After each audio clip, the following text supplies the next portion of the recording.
Influence, a brand new series, amazing new titles, fantastic new sets, same old presenters. We're hot though, Andy. We are. And so are the Bad Influence review panel. Our main review today is Donkey Kong on the Super Game Boy.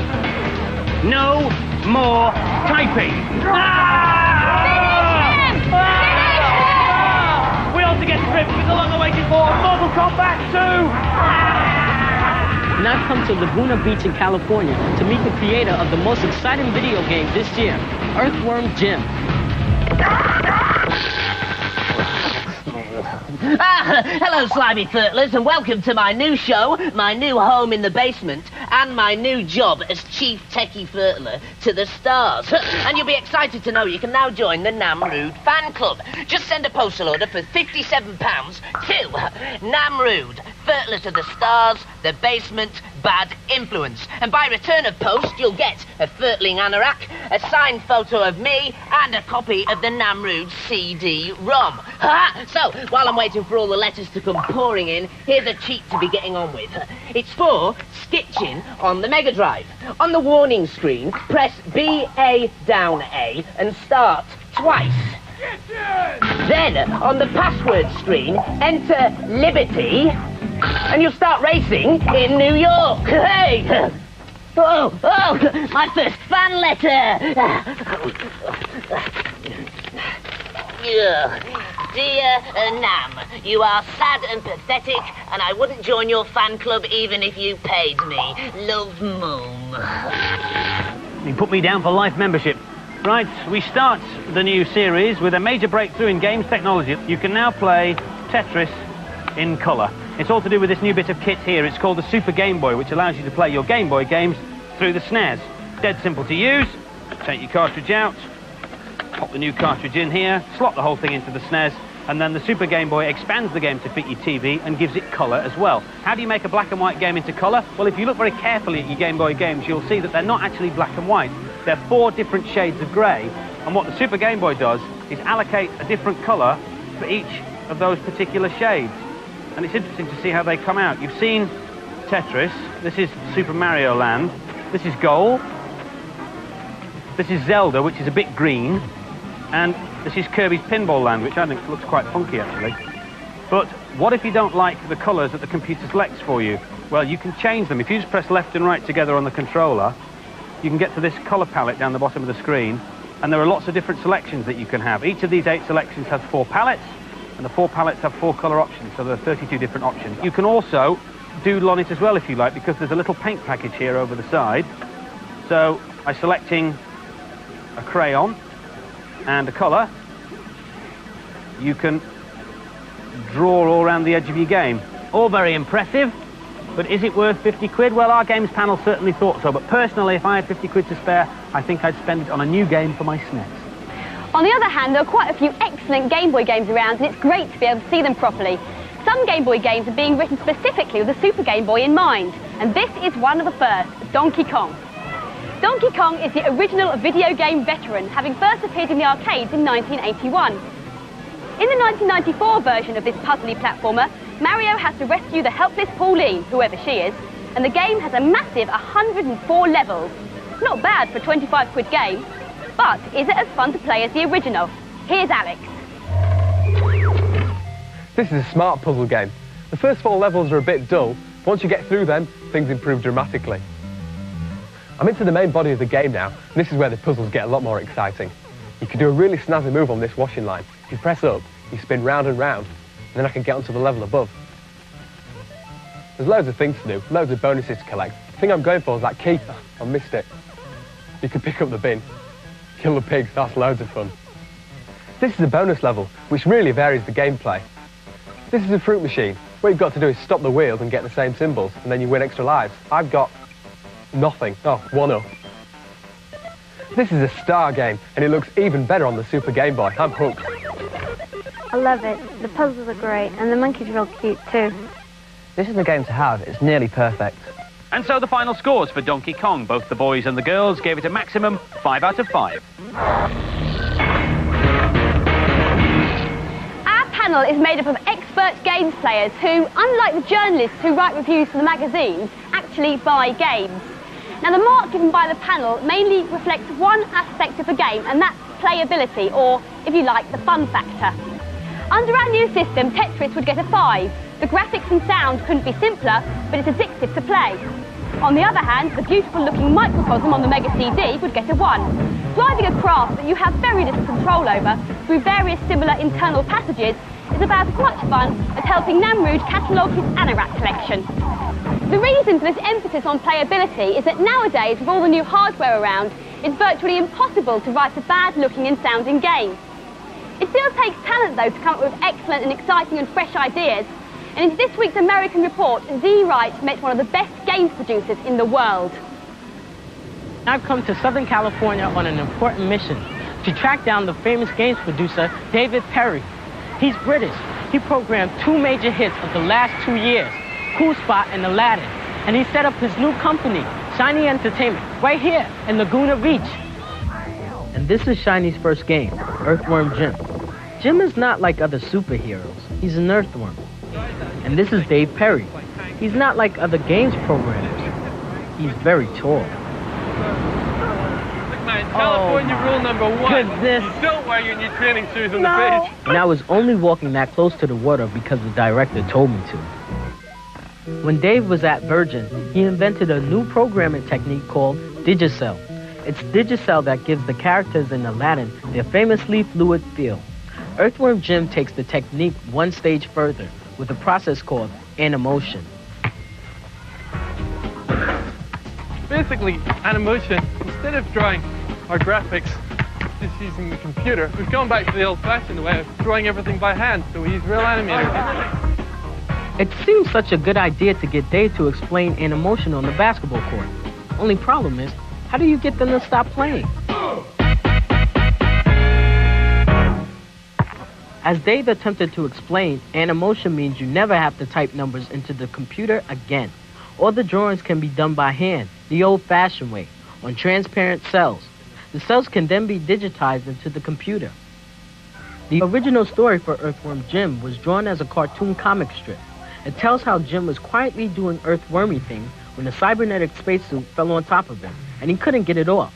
The suit controls him and forces him to play the role of superhero. Now he's stuck with saving the planet from weird and wonderful baddies, including his arch-rival, Cyclone. The good thing about being an earthworm is the earthworm, you can actually use the head as an extra arm, which lets you fire in all directions while traveling. This level is called Snot Problem. The reason is you're finding a guy called Major Mucus over a big pool of snot. The object of it is to actually push him into the walls and rip the slime off it. The other thing is we have this great big creature at the bottom, which is trying to bite you in half. There we go.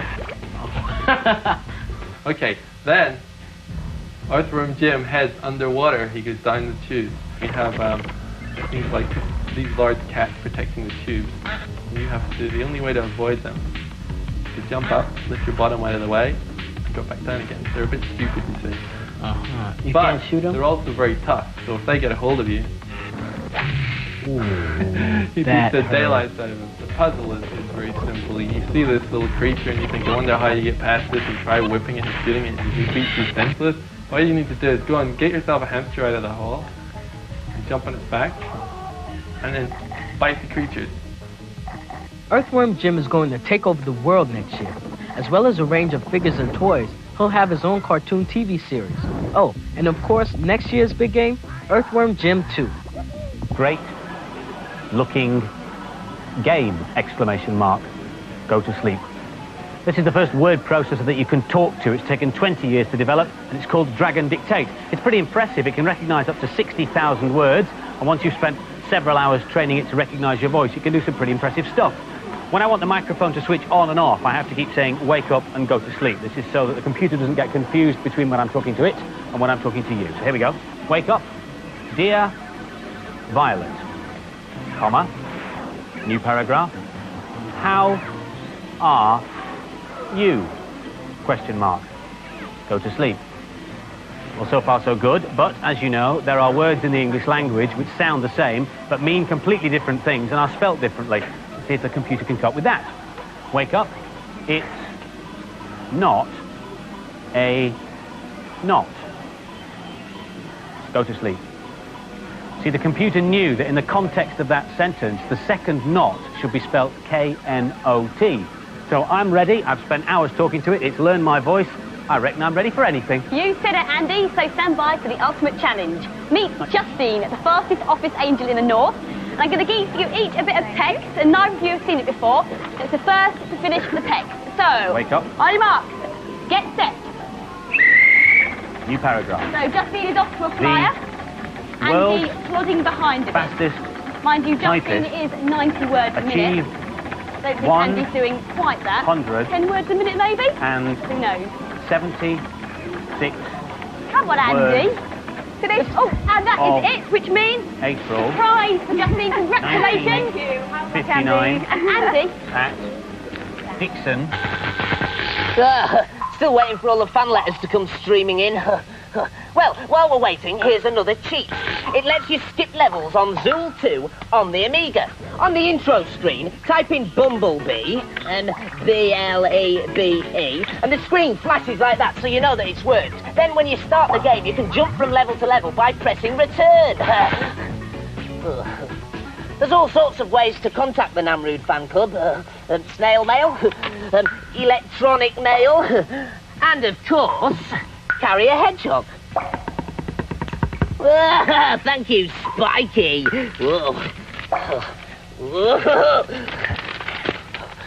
Dear Mr. Rood, once again, the BBC would not be interested in a programme about anorak collectors.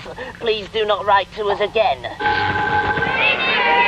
The computer game season was officially pronounced open this week, with not only the return of your favourite TV show, but also the most important computer games event of the year, the European Computer Trade Show. Anyone was there, and so was Violet, who found herself strangely drawn to the hardware. Philips have relaunched the CDI with a new lighter box, a cheaper price, and a funny-looking controller. Like the 3DO, they're still concentrating on a range of different CDs. At the moment, they're particularly concentrating on games, with the excellent-looking Burnside coming out at the end of October. Hitting the shops at last is the 3DO, as well as games that play audio CDs, photo CDs, and with an attachment that will come out later, video CDs. At around 400 quid, it's not cheap, but it does come with a game, Total Eclipse. This is the PlayStation, one of the next generation of super consoles. The Japanese are going to get it in December, but we're going to have to wait until the end of 1995. There aren't any games developed for it at the moment, and programmers are going round and round in circles trying to get some ready. Some say home virtual reality is going to be the next big thing. There are quite a few different headsets coming out in the near future. This one, the snappily titled VFX1, costs a whopping 650 quid. Mind you can plug it into the PC and play top PC games like Inferno. As 16-bit computers like the Amiga and the Atari ST fade away, the PC goes from strength to strength. This monster is the absolute latest PC. It's called the Pentium, and this game, Magic Carpet, is one of the first games specifically designed to run on it. Amazing.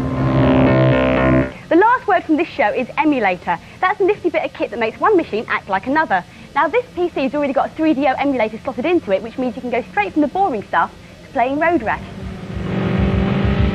You never know who you're going to come across at shows. This is a games mag from the Czech Republic. So does that mean you get bad influence from the Czech Republic? Yeah, I think bad influence is so popular, so our magazine is calibrated. Brilliant. Who's your favourite? Is it Andy? No. Is it me? I think no. Who is it then? This guy. Oh no!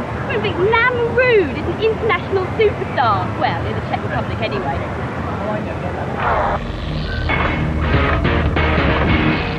And now for some more games reviews. This is Jungle Book for the SNES, which is also being released on the Mega Drive and Game Boy. The man cub Mowgli is making his merry way back to the village, a journey which involves flinging bananas at everything that moves. There are 12 beautifully animated levels, and the soundtrack is excellent. But what's it like to play? Here's Sarah. This is exactly what you expect from a Disney spin-off. It looks and sounds great, but there aren't many surprises in the gameplay. The first time you see each level, you're just so amazed because it looks so good. But the more you play, the more you get bored, because you basically just keep bouncing around, killing and collecting things. Here on one of the levels, which is brilliant, you have to try and kill the end-of-level baddie, which is Car the Snake. You just have to keep aiming for his head because you can't escape his gaze, he just keeps killing you. You can't fault this on looks, but the gameplay leaves a bit to be desired. It's fun to play and it looks tops.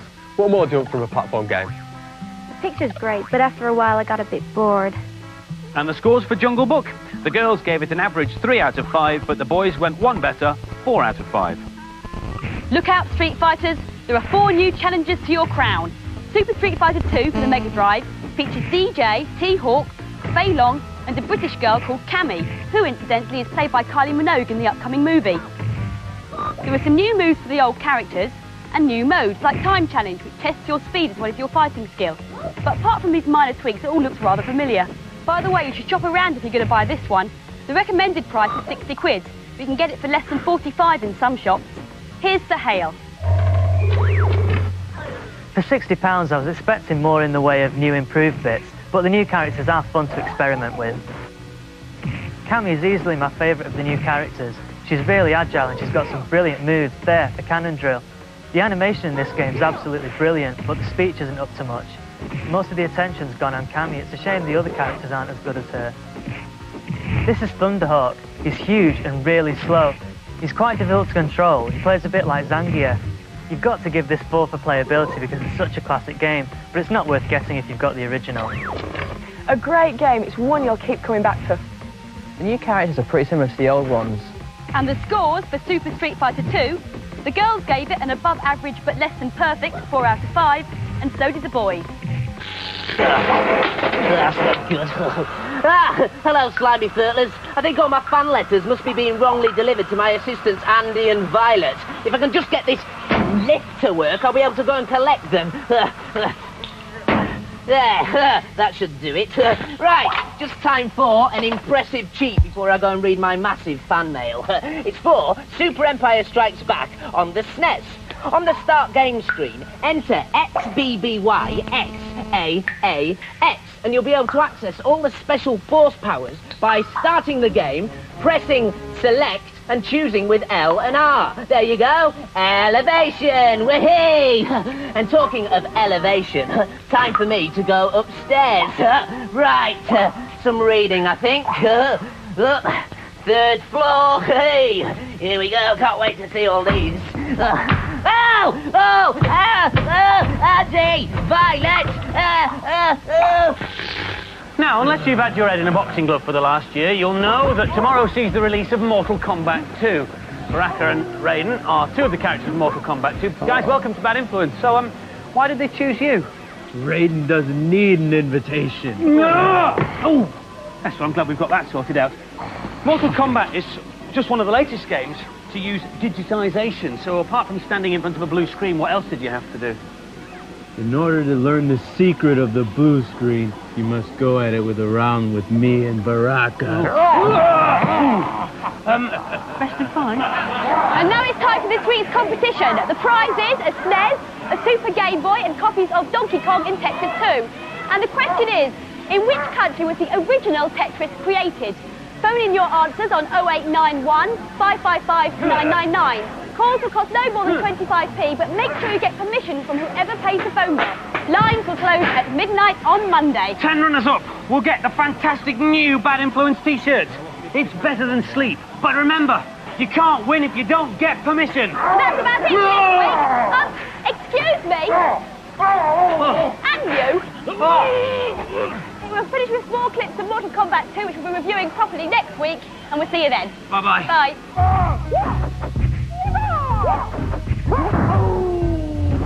Oh,